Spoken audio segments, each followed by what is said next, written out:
All right. For the record, can I just have you state your name and where you were born? My name is Harry Parkington. I was born in Blackburn, Lancashire, England. All right. Not bragging, mind you, but... All right. So you were born in England. How did you end up in America? My parents migrated to this country in 1929, and I was just a youngster then, about 7 years of age, so of course I came with them, yeah, along with my family. All right. And where did you move to?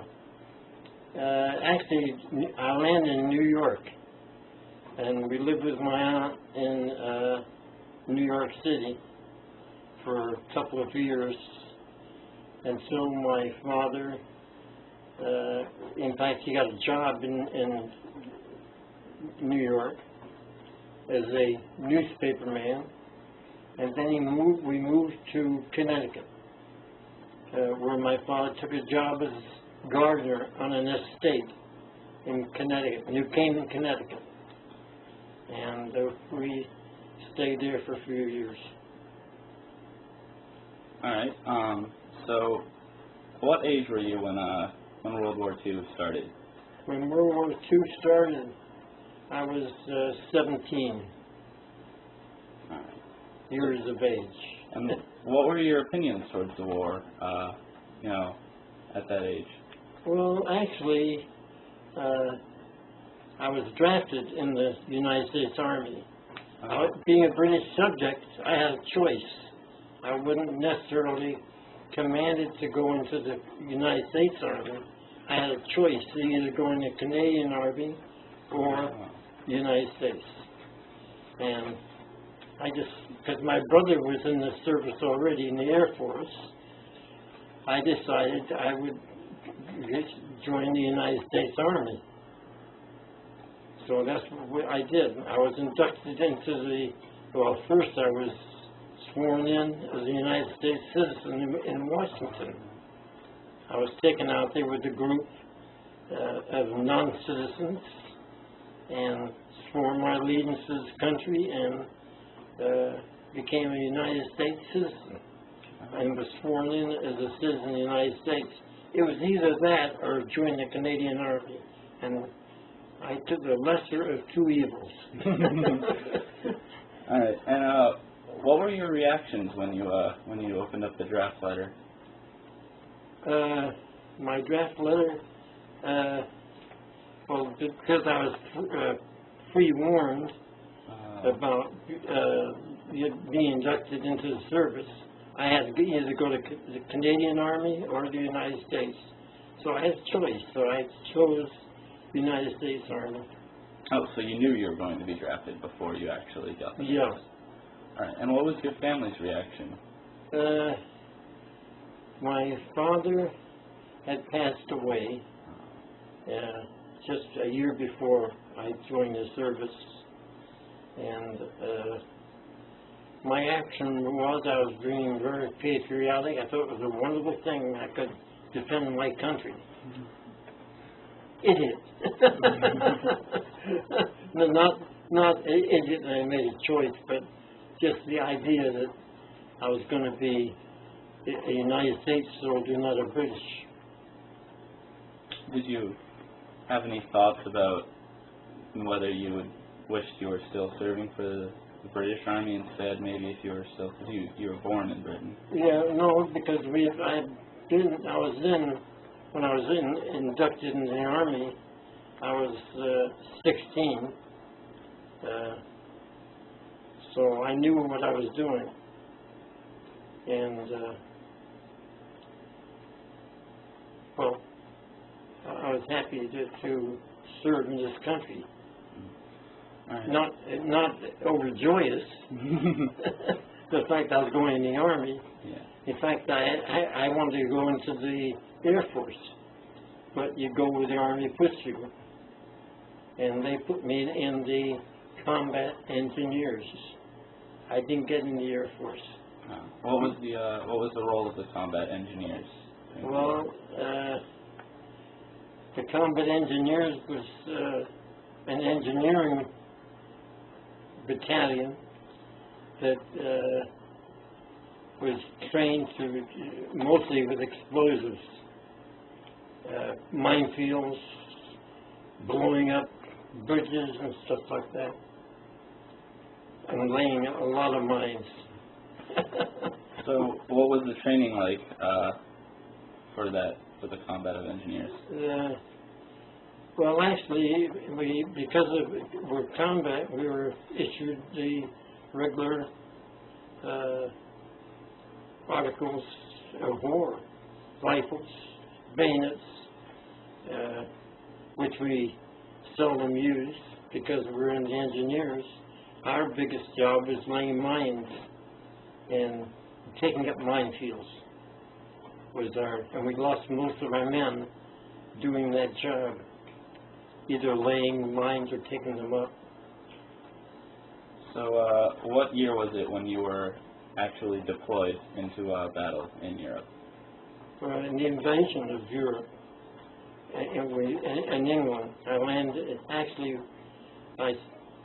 when the war started, I was in Oxford, England, and suddenly we heard a lot of planes flying, and they were told to board our trucks, and we were shipped into a part of England near the British Channel, and we were boarding on board of boats, and we sailed across the English Channel into France, and then into the invasion of Europe. We landed in France, which was, I can't think of the name of the place now, but it was Was it Normandy? Yeah, in Normandy. That was the Normandy invasion. Yep. Were you involved in that invasion? Yes, we were involved. We were just told to get on in England. We were told to get on board these salt boats, and we boarded and we sailed across the English Channel and landed on the border of France, in Bristol, France. And there we signed up with the infantry, and our first job was, of course, laying mines in front of our troops, so in case the enemy attacked, we would protect our own people. And what were some of the thoughts, going through your head when now you were actually in Europe? You were in the war. You were making the scene. Well, to put it bluntly, I thought, I want to get the hell out of here. That's a common thought when you're going into combat. It's, I want to be safe and secure. So did you end up seeing any combat there in Normandy? Every day. Oh, boy. Well, actually, see, it was different because we were, our job was mostly minefields and demolition, blowing things up. If we advanced, we blew some of our stuff up, so if the enemy came, they couldn't use our equipment. And then what they left behind, we blew up so they couldn't reuse it. Do you feel like the training that you had received for the Army was fitting? For that particular job, combat engineer, yeah, because our job was at that time was to if the Army was stopped for any reason by those days we call them, I can't think of the name now. Anyway, by fortifications, we had to blow them up. And we had a certain group of men that we trained that we would, in other words, certain men were chosen to blow up different things, you know, like if the armor is held up and they call us to go blow up these, to demolish these things that were holding back the army. A lot of fun. Yeah, so you would say you had a really big role then in the advancement of the army through Europe then. Definitely, because we started in the invasion of Normandy and ended up in the border of Czechoslovakia. So we traveled through, you know, very fast moving. That's quite an expansion. Really, as the infantry move, we move with them, you know. So, did you have any close relationships with any of your former soldiers during the war? Yes, well, I just, in fact, 2 weeks ago, I saw the last member of my outfit, a sole survivor beside myself. His name is Bill Buechler. And as strange it may seem, Bill, his training was music. He was an organist.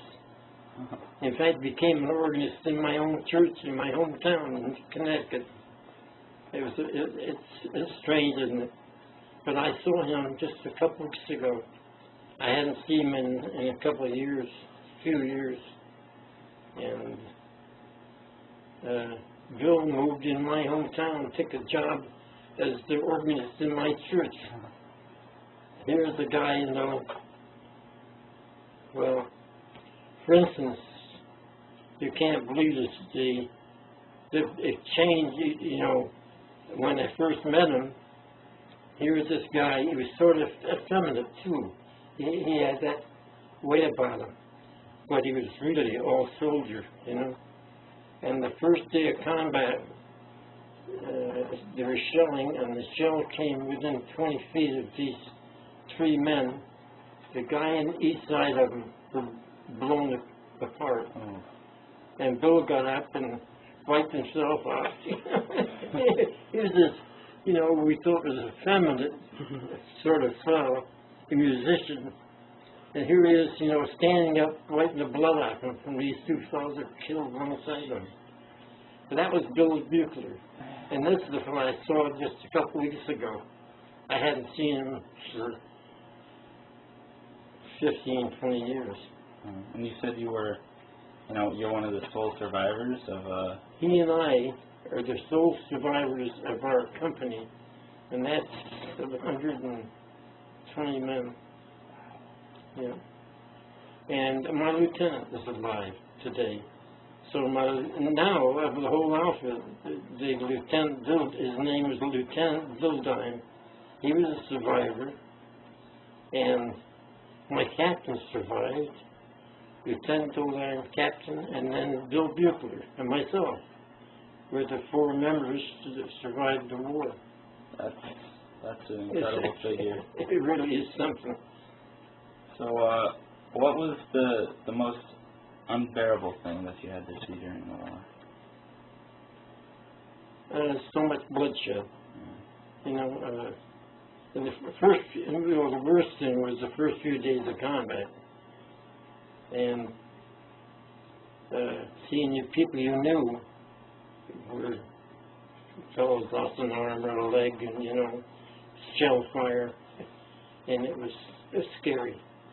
And anybody that says you weren't scared during the war is out of their mind. The first few days you're crazy. Did it feel like maybe you were transcending reality? You know, one day, you know, you're with all your pals, and then the next day, you know, you're starting combat, and it's suddenly just... You say, you know, roughly, what the hell am I doing here? You know, really, putting it in that way. And even today, when I met Bill Buechler, and my friend, the sole survivor, well, not the sole, because my lieutenant survived, and Bill, but it makes you realize how stupid the war is, you know. Even today, I look now and say, you know, it's ridiculous. This whole damn thing right now is terrible. You know, we shouldn't be fighting. We shouldn't be at war. You know? Yeah. And what did you miss most while you were off in Europe? Well, and my family, of course. My brother, who was in the Air Force at the time, incidentally, he lost a finger. That's all. But he kept saying, Harry, keep your head down. He'd write letters, you know, keep well protected. Keep your head down. And then I get a letter saying I just lost a finger. He was in the Air Force, but what happened? He was a land person, training people, and he was training somebody how to repair a plane, and they took it, when they repaired the plane, they had to take it up to try it out, and the door blew open of the plane, and he went to shut it, but his hand caught and tore his finger off. So here I am, he's saying, keep your head down, Harry, take care of yourself, and here he is losing a finger. It was almost comical, you know.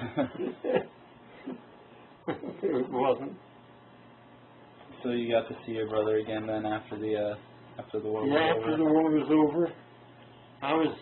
In fact, I was the first boatload into Boston Harbor because, stupid as it may seem, I volunteered for Japanese duty. Huh. Because my captain, Captain McIntosh was his name, he said, Harry, for goodness sake, sign up for Japanese duty because you're lacking points. If you train for Japanese duty, you have enough points to get back out of the Army. You need so many points. So I signed up for Japanese duty, not realizing that the next thing, the boat they were ushered on was going right to Japan. So this was after the European theater had ended and there was still fighting in the Pacific? Yeah. But anyway, to make that long story short, I got on board the boat, which was heading to Japan, and all of a sudden we were about 2 days out, and it turned and headed to New York. The war was over. They dropped the bombs in Hiroshima. So the war was over, and my boat, they just turned the boat and headed right to New York. So I was the first boatload back. That must have been a pleasant shock. Yeah, it was strange. But we were the first boatload back in the United States from the soldiers that were in the combat area. And they didn't know what to do with us. So here we are, 2,200 men on board that ship. And we pulled in New York Harbor into Boston Harbor, and we get the 2,200 men on board the ship. What do you do with them? Get rid of them. I mean, discharge them. So you got to go home then, and you were done? Well, not really.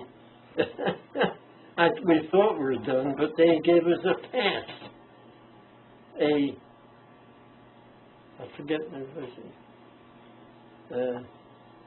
for so many days, which was actually turned into like a month and a half furlough. You couldn't do. What do you do with 10,000 men? That the war is over and the camps are closed, so they released them. So I got a furlough for 6 months to go home, still in the Army, still in uniform, drew Army pay, and which was, actually at the end of the war I was a sergeant.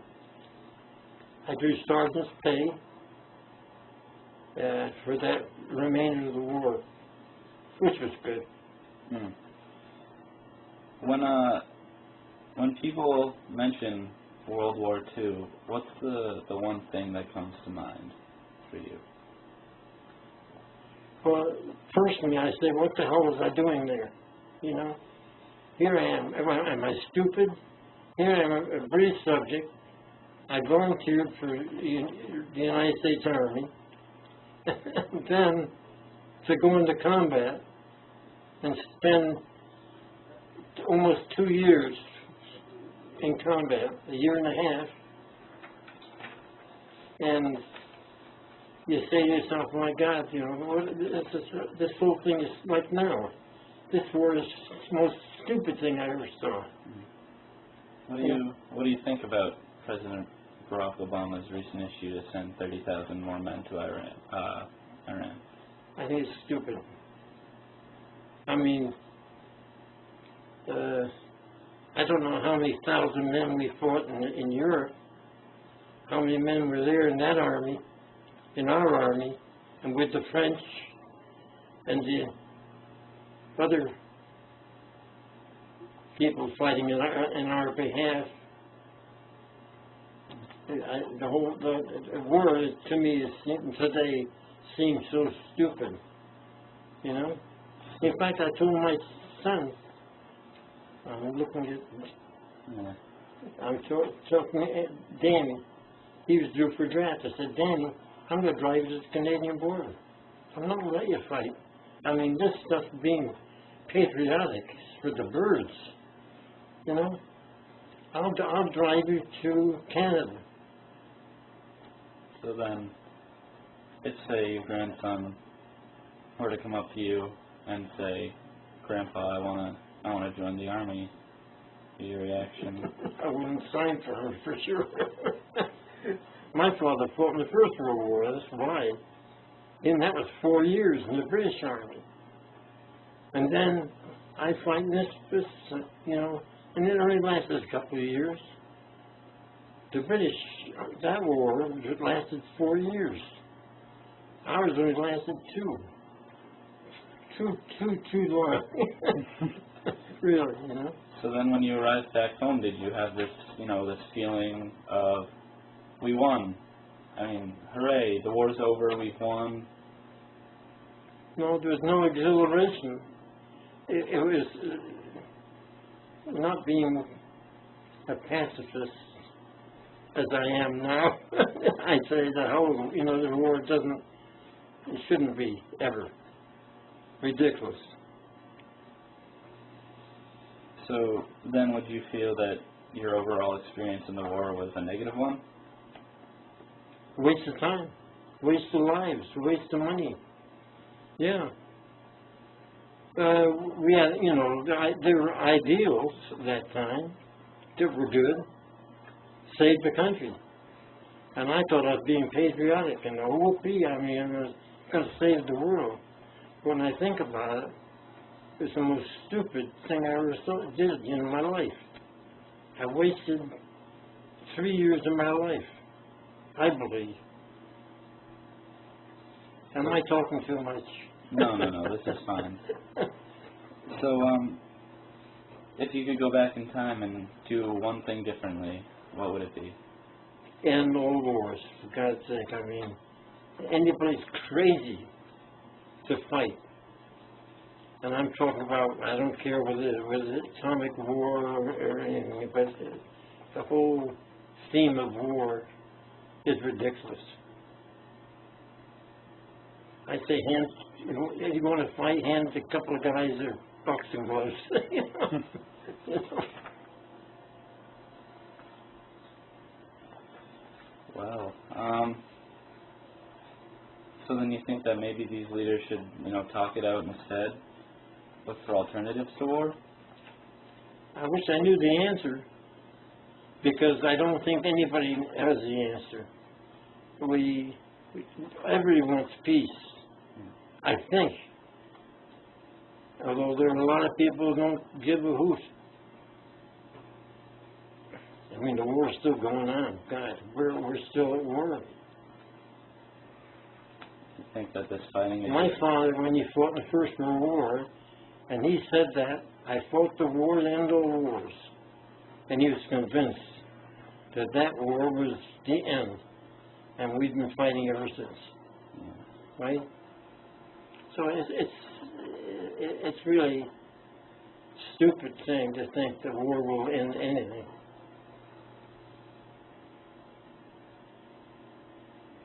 Again, that's my personal opinion. Yeah. But I think it's the opinion of most people. War is hell. It should never be. So you think it's just human nature then, that people need to display their dominance through such ridiculous ways? I don't know what it is, but I think it's stupidity of people. To think that you could stop war by being at war is no answer. It's not an oxymoron itself. So then, how would you say that World War II and maybe even just wars in general have affected and changed your life?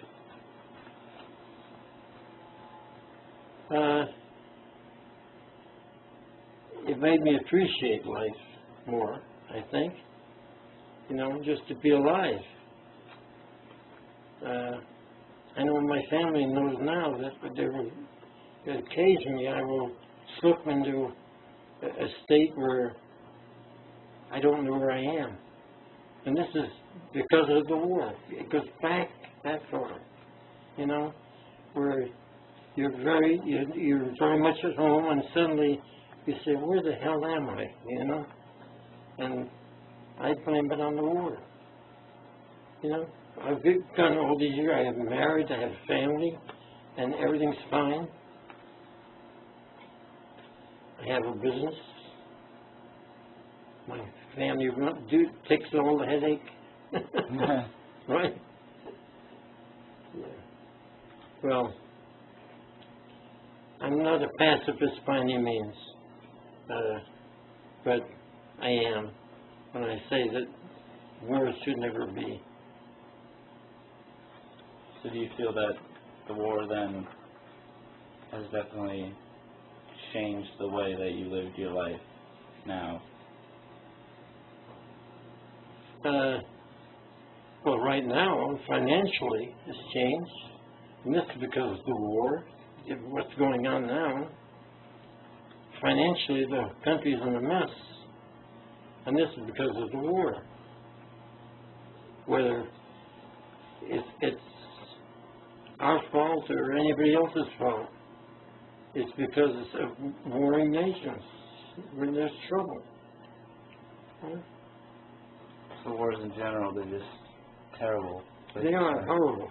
You know, a waste of manpower, a waste of life and limb. Oh my gosh. You know. And from a first person, because you served for those 2 years, you can relate so much, can't you? Yeah, really. You lived through it. My father lived 4 years in the British Army.